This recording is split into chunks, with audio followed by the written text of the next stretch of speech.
اس دنیا کا حال ایسا ہے کہ نبی پاک صلی اللہ تعالیٰ علیہ وسلم کون ہے سب کو پتہ ہے. سید الانبیاء، معصوم عن الخطا، سید الرسل، امام الاولین امام الآخرین، مالک جنت، مالک رقاب ہم سب کی جانوں کے مالک. لیکن اس رسول، کیا آپ سب کو یہ تسلیم ہے کہ نہیں حضور کے ہاتھ میں سارے خزانوں کی کنجی ہے؟ نبی پاک صلی اللہ تعالیٰ علیہ وسلم جنتی دروازوں کے مالک ہیں.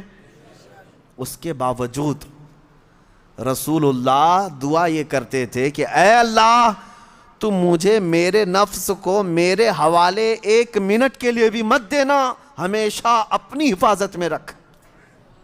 رسول جب یہ دعا کرتے ہیں کہ میرے نفس کو میرے حوالے، پلک جھپکنے کے برابر جو وقت ہوتا ہے حضور فرماتے ہیں لا تکلنی الی نفسی طرفت عین یا اللہ، اے اللہ پلک جھپکنے کے برابر کا جو وقت ہوتا ہے اتنے وقت کے لیے بھی میرے نفس کو میرے حوالے مت کرنا، اے اللہ تو ہمیشہ اپنی حفاظت میں رکھ.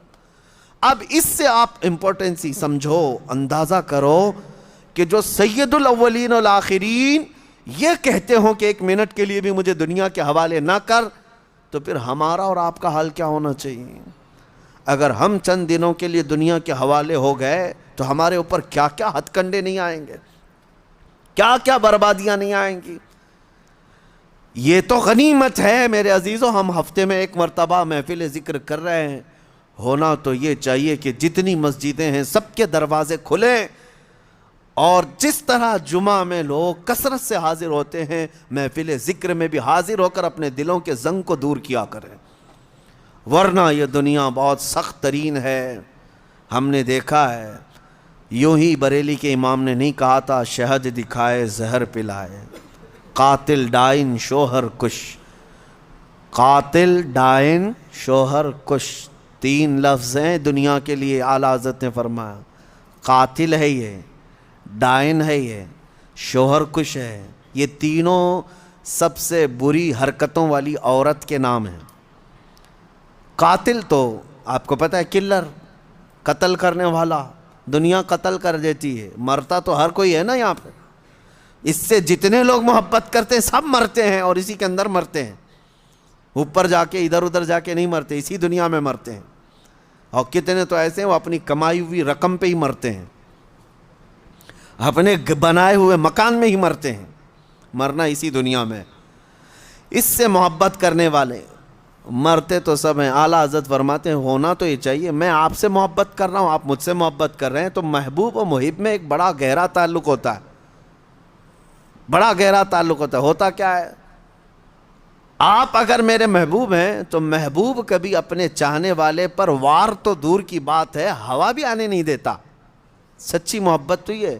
لیکن یہ دنیا کیا ہے، اعلیٰ حضرت فرماتے ہیں ڈائن ہے. ڈائن، ڈائن کس عورت کو کہتے ہیں پتہ ہے؟ جو روزانہ شوہر بدلتی ہے، اس کا ایک شوہر نہیں ہوتا. ایسی عورت کو ڈائن کہتے ہیں جو روز شوہر بدلتے رہتے ہیں، مجنو بدلتے رہتے ہیں. یہ دنیا کی کیفیت ہے. وہ کیسے آپ کو میں بتاتا ہوں. آج جس گھر میں آپ ہیں آپ کے نام کا ہوگا، یا ہو سکتا ہے آپ کے ابا کے نام کا ہوگا، لیکن ذرا پہلے پوچھنا کہ اس سے پہلے کس کے نام پہ تھا. بتائیں گے کوئی اور تھا. اس سے پہلے چاہے وہ نئی بلڈنگ ہی بنی ہوئی ہو لیکن جگہ تو کسی کی ہوگی. اس سے پہلے آپ جائیں گے. یہ دنیا ٹرانسفر ہوتی جا رہی ہے ہر ایک کے ہاتھ میں الگ الگ. ابھی ایک نوٹ آپ اپنی جیب سے نکالو 100 روپے، کتنے دن اس کو سنبھال کے رکھو گے؟ یہ تمہارے ہاتھ سے دوسرے کے ہاتھ میں جاتی ہے، دوسرے کے ہاتھ سے تیسرے کے ہاتھ میں جاتی ہے. یہی دنیا ہے نا. اور یہ اس سے جتنے پیار کر رہے ہیں سب کے ہاتھوں میں جا رہی ہے. اسی کو ڈائن کہا گیا، روز شوہر بدلتی ہے. اس سے جو بھی محبت کرتا ہے ان سب کے ہاتھوں میں جاتی تو ہے لیکن رکتی کسی کے پاس نہیں، سب سے نکلتی رہتی ہے. اور پھر ہوتا کیا ہے، اعلیٰ حضرت نے ایک اور اس کو لفظ دیا ہے شوہر کش. شوہر کش کا مطلب ہوتا ہے وہ عورت جو اپنے ہی مرد کو، اپنے ہی شوہر کو قتل کرتی ہے، مار ڈالتی ہے. دنیا ویسی عورت ہے، جو جو اس سے محبت کرتا رہا وہ اس کی محبت میں ہی دنیا میں چلا گیا، مر گیا۔ اسی لیے نتیجہ کیا ہے، کرنا کیا چاہیے؟ جب یہ ڈائن ہے اور یہ شور کش ہے تو اعلیٰ حضرت کا میسج سنو، اس مردار پہ کیا للچائے، دنیا دیکھی بھالی ہے۔ اس مردار پہ کیا للچائے، دنیا دیکھی بھالی۔ ایک بات میں آپ کو بتاؤں، رسول پاک صلی اللہ تعالیٰ علیہ وسلم کی حدیث ہے، میں اب گفتگو کلوز کرتا ہوں قریب ہے۔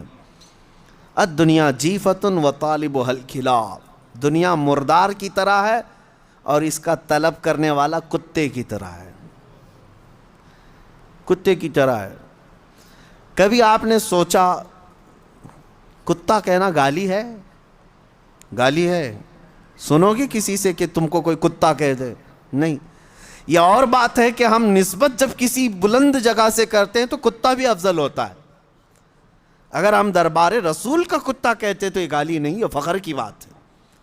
لیکن ویسے اگر آپ کو کتا کہہ دیا تو برا لگتا ہے۔ کیوں برا لگ رہا ہے؟ جبکہ آپ کو اگر پوچھیں تو آپ خود ہی کہیں گے کتا بڑا وفادار ہوتا ہے، اس کے اندر تو یہ کوالٹی ہے۔ کتا اپنے مالک کو چھوڑتا نہیں، کتا اپنے مالک کے دوستوں پر بھونکتا نہیں، کتے کو دو نہ دو دروازہ چھوڑتا نہیں۔ اتنی اچھی اچھی کوالٹیز اس کے اندر ہے، تو کتا تمہیں کہے تو برا کیوں لگ رہا ہے؟ اس کے اندر تو اچھی اچھی خاصیتیں ہیں، کوالٹیز ہیں، کیوں برا لگ جاتا ہے آپ کو؟ کتے کے اندر اچھی عادتیں نہ ہوتی تو اسے نگرانی کے لیے کیوں پالا جاتا؟ آج چوکیداری بہت اچھی کرتا ہے، نگرانی بہت اچھی کرتا ہے، وفاداری بڑی اچھی طرح نبھاتا ہے، مالک کے لیے مر بھی جاتا ہے۔ لیکن بہت اچھی بات ایک دانشور نے کہا ہے، کتا کہنے سے آپ کو تکلیف کیوں ہوتی ہے؟ میں بتاتا ہوں۔ کتے کے اندر اچھی کوالٹی سب ہیں، لیکن جب وہ کچھ کھانے لگتا ہے نا، گوشت ڈالو، مردہ کھا رہا ہو، کوئی بھی ہو، دوسرا کتا آئے تو اسے برداشت نہیں کرتا، بھونکنے لگ جاتا ہے دانت پھاڑ کر کے۔ بعضوں نے کہا ہے یہ انسان کا تو ہو گیا لیکن اپنی برادری کا نہیں ہو پایا، یعنی اپنے بھائی کو برداشت نہیں کیا۔ ارے انسان تو دوسرا ہے، اس کی جنس کا تھوڑی نہ ہے۔ جینڈر میل کھاتے ہیں کیا کتے کے اور انسان کے؟ نہیں ہے۔ لیکن کتے کی یہی عادت خراب ہے کہ وہ اپنے بھائی کو اپنے کھانے میں برداشت نہیں کر پاتا۔ اسی وجہ سے رسول پاک صلی اللہ علیہ وسلم نے فرمایا دنیا کا طلبگار کتے کی طرح ہے۔ یہ اچھی بات نہیں ہے۔ بہرحال خلاصہ کلام یہ ہے، 4-5 دن باقی رہ گئے ہیں 15ویں شعبان کو، اور اس سال کا چیپٹر کلوز ہونے جا رہا ہے۔ ہمارے سارے اعمال اللہ کی بارگاہ میں پیش ہوں گے، فرشتے لے کر کے جائیں گے، مولا پچھلے سال 15ویں شعبان سے لے کر اس سال کے 14 شعبان تک ان لوگوں نے یہ سارے کام کیے۔ اب تمہیں پتہ ہے، اللہ کو پتہ ہے کیا کیا کیے۔ تم نے کتنی نمازیں چھوڑی وہ بھی لکھا ہوگا، کتنے روزے تم نے رمضان میں پچھلے مس کیے وہ بھی لکھا ہوگا، کتنے زکوٰۃ دبا کر کون بیٹھا ہے وہ بھی لکھا ہوگا، کتنے تم نے لوگوں کے مال کھائے وہ بھی لکھا ہوگا، کتنوں پر غلط نگاہ ڈالی وہ بھی لکھا ہوگا، کتنوں کے ساتھ دھوکہ کیا ہے وہ بھی لکھا ہوگا۔ یہ تمام چیزیں تو اس میں لکھی ہوئی ہیں، اور اسی حالت میں اب یہ جانے والے فرشتوں کے ہاتھوں اللہ کی بارگاہ میں رپورٹ جا رہی ہے۔ تم 1000 چلاؤ، رپورٹ تو جائے گی، کیونکہ فرشتے وہ نہیں ہیں جو رشوت لے کر رپورٹ بدل دے۔ ہاں، انکم ٹیکس والے نہیں ہیں وہ اللہ کے فرشتے ہیں۔ لا یعصون اللہ ما امرہم ویفعلون ما یؤمرون۔ اللہ نے جس بات کا انہیں حکم دیا اس میں ایک رتی برابر وہ نافرمانی نہیں کرتے، جس بات کا انہیں حکم دیا گیا وہی کرتے ہیں۔ وہ اپنی ڈیوٹی کے پکے لے کر جائیں گے، ابھی سب کے اعمال لے کے جائیں گے۔ پیچھے گھوم کر کے دیکھ لو سال بھر میں کیا کیا کیے ہو، تمہیں اچھی طرح سے معلوم ہوگا کس مہینے میں کیا کیا عمل ہوئے ہیں۔ بھول جاتے ہو تو یہ اور ایک بڑا عذاب ہے۔ اگر گناہ کر کے بھول جاتے ہو تو یہ اور ایک بڑا عذاب ہے۔ یاد رکھو گے تو آگے کی زندگی اچھی ہو سکتی ہے، لیکن اب رپورٹ جا رہی ہے، ایک کام کر سکتے ہو، رشوت تو نہیں دے سکتے انہیں، کسی طرح کی لالچ بھی نہیں دے سکتے فرشتوں کو، اے فرشتوں میری یہ چیز چھپا دینا، یہ چیز چھپا دینا، کچھ نہیں کر سکتے۔ ایک چیز ہے، قرآن میں اللہ نے فرمایا ان الحسنات یذہبن السیئات، کچھ نیکیاں ایسی ہیں کہ اگر تم کرو گے تو برائیوں پر پانی پھیر دیا جائے گا۔ رپورٹ تو وہ لے کر ہی جائیں گے، لیکن 4 دن میں کچھ ایسا کرو کہ اس رپورٹ کے اوپر صرف اور صرف تمہاری نیکیاں ہی درج ہوں، باقی سارے گناہ ویسے ہی مٹا دیے جائیں۔ یہ ہو سکتا ہے آج کے ذکر کو بھی نہایت ہی خلوص کے ساتھ اللہ کی بارگاہ میں اپنے پچھلے تمام گناہوں سے توبہ کرتے ہوئے کھڑے ہو جاؤ، اور اس کے بعد یہ عہد بھی کرو کہ اے اللہ میں سچی توبہ کے ساتھ تیرے دربار میں آیا ہوں، میں جب جب بھٹکوں، جب جب میرا قدم ڈگمگائے، آج اتنی دعا ہے کہ مولا میرے قدموں کو سنبھال لے اور مجھے دنیا میں ڈوبنے سے بچا لے، جب تک زندہ رہوں اپنی رحمت میں جگہ دے، جب آنکھیں بند ہوں تو دامن مصطفیٰ میں مجھے جگہ عطا کر دے۔ بس اس دعا کے ساتھ میں اپنی گفتگو کو ختم کرتا ہوں۔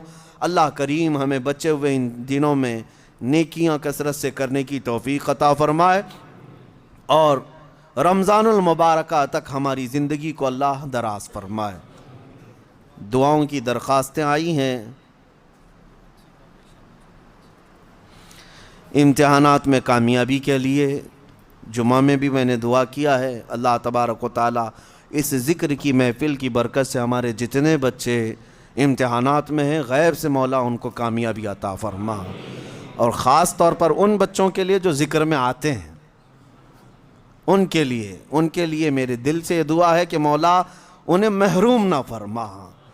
یہ رب ذوالجلال یہ تیرے ذکر کے نام کی لاج رکھ لے کہ ان بچوں کے دلوں میں یہ یقین پیدا رہے کہ انہیں کامیابی جو ملی ہے تو وہ اللہ کے ذکر کی برکت سے ملی ہے۔ انشاءاللہ العزیز ایک بار پاس ہوں گے تو پھر اگلی بار دیکھیں محفل بھر جائے گی ویسی، اور انشاءاللہ اگلی بار پھر 12ویں والے ہی رہیں گے، ہاں پھر وہی لوگ رہیں گے جن کا ایگزام آ رہا ہوگا۔ اللہ کرے کہ ایسا ہی ہو۔ یہاں سے اگر کامیابی ملتی ہے تو اس سے بہتر چیز اور کیا ہو سکتی؟